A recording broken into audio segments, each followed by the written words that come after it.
역대급 거래 절벽이 계속되고 있습니다. 한국감정원 자료에 따르면 올해 1분기 서울시 아파트 매매 거래는 고작 3,921건에 그쳤습니다. 관련 통계 작성 이래 최저치입니다. 금융위기 때도 최소 5,000건이 넘었다는 점이나 3분기 연속 1만 건 이하를 기록했던 점이 없다는 걸 고려하면 확실히 지금이 역사의 변곡점이 아닌가 싶습니다. 거래 절벽이 장기화되자 이제 시장에서는 본격적인 하락 시점을 궁금해하는 분들이 늘고 있습니다. 거래량과 집값에는 정의 상관관계가 있다는 게 경험칙이고, 그럼 거래량이 급감한다면 집값도 급락하는 게 상식적일 테니까요. 그런 의미에서 오늘은 이 거래량과 집값의 상관관계에 대해 간단하게 얘기해 보겠습니다. 본격적인 이야기에 들어가기에 앞서 구독과 좋아요, 알림 설정 부탁드립니다.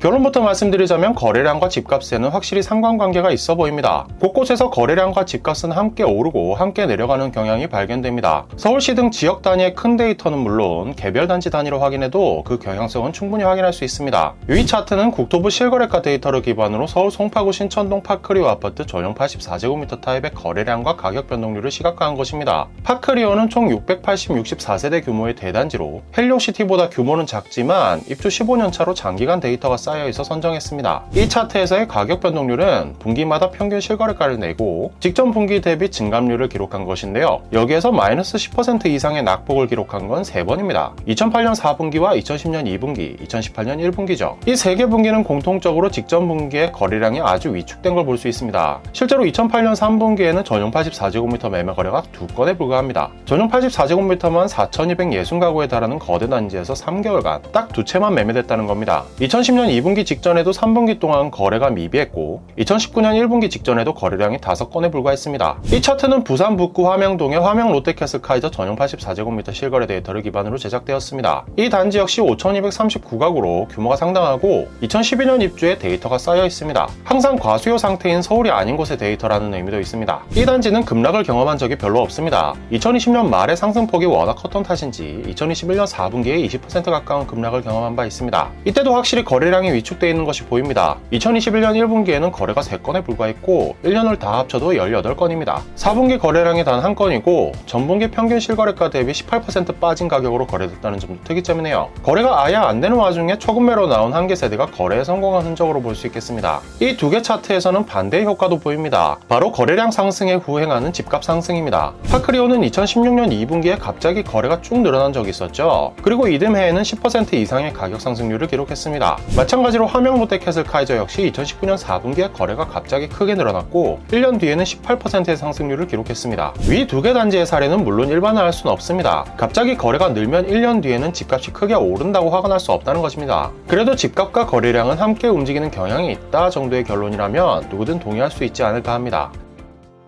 한국부동산원사나 부동산연구원에서도 비슷한 연구를 한 적이 있습니다. 2008년 12월에 서울 아파트 시장 데이터를 기초로 진행된 주택가격과 거래량의 인과관계 연구에서는 가격이 거래량에 선행하는 추세를 보인다는 결론을 내렸습니다. 다만 이 연구도 전 지역에서 동일하게 나타나지는 않는다는 단서를 달았습니다. 주택을 투자 상품으로 보는 경향이 강한 강남, 서초, 송파, 노원 등 지역에선 가격과 거래량이 상호 인과관계가 있다고 보았고 도봉, 강북, 은평 등 지역에선 가격의 등락에 따라 거래량도 시차를 두고 등락한다고 했습니다. 또 2012년에 발행된 부동산 시장의 일회 현상들이라는 논문에서는 부동산 거래량과 가격 사이에 정의 상관관계가 있음은 분명하다고 짚었습니다. 다만 우리나라에서는 아직 그 이유에 대한 가설들이 실증되지 않았다고 하지만요. 정의 상관관계가 있다는 건 오르면 같이 오르고 내리면 같이 내린다는 얘기죠. 그럼 산이 높으면 골도 깊은 법이니까 지금 거래량이 가장 많이 줄어든 곳이 가장 위험하다는 얘기도 되지 않을까요? 이런 전제를 두고 보면 지금 가장 위험한 건 수도권입니다. 지난해 상반기 대비 올해 상반기 거래량 증감률을 표시한 지도를 보면 인천이 가장 낙폭이 크고 경기와 서울이 뒤를 이었습니다. 서울에서는 노도강과 양천구, 용산구의 낙폭이 눈에 띕니다. 특히 노도강의 경우 거래량이 80% 가까이 줄었습니다. 지난해까지 상대적으로 저렴한 가격 때문에 수요가 몰렸었죠. 반면 상대적으로 감소율 변화가 낮았던 곳은 강남과 서초, 그리고 종로, 성북, 동작구입니다. 전자는 항상 과수요 상태인 강남이고 후자는 아파트 자체가 적거나 실수요 비중이 높거나 해서 투자 열기가 낮았던 곳이네요.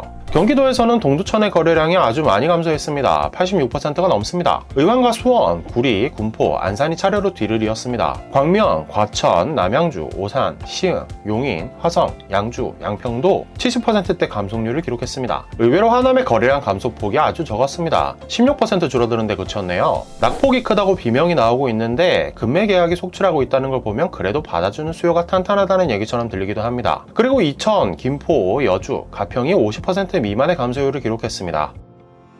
모든 통설과 잠언이 그러하듯 맹신은 위험할 수 있습니다. 큰 흐름이 이렇다 뿐이지 실제 내가 산 아파트가 똑같은 양상으로 집값이 오르내린다고 볼 수 없기 때문이죠. 실제 앞서 소개한 연구에서도 집값의 등락이 거래량의 변화에 선행한다고 했으니 거래량으로 집값 추이를 예단하는 건 무모한 일이 될 겁니다. 무엇보다도 거래량의 급감은 상승장에서도 얼마든지 발견됩니다. 박수도 손바닥 2개가 있어야 칠 수 있죠. 대규모 개발 계획 따위가 발표된 이후 매물이 개눈 감추듯 사라지는 건 항상 있는 일입니다. 이때도 거래량이 급감하게 되지만 이걸 하락의 전조라고 볼 수는 없는 일이죠. 집값 결정 요인은 무수히 많습니다. 당연히 거래량은 직접적인 결정 요인조차 아니며 일종의 전조와 같습니다. 제비가 낮게 날면 비가 온다고 합니다만 주택시장에 진입하시려면 오비일하게 가능성도 충분히 고려하시는 게 좋겠습니다. 오늘 준비한 이야기는 여기까지입니다. 이야기가 마음에 드셨다면 구독과 좋아요, 알림 설정도 부탁드립니다.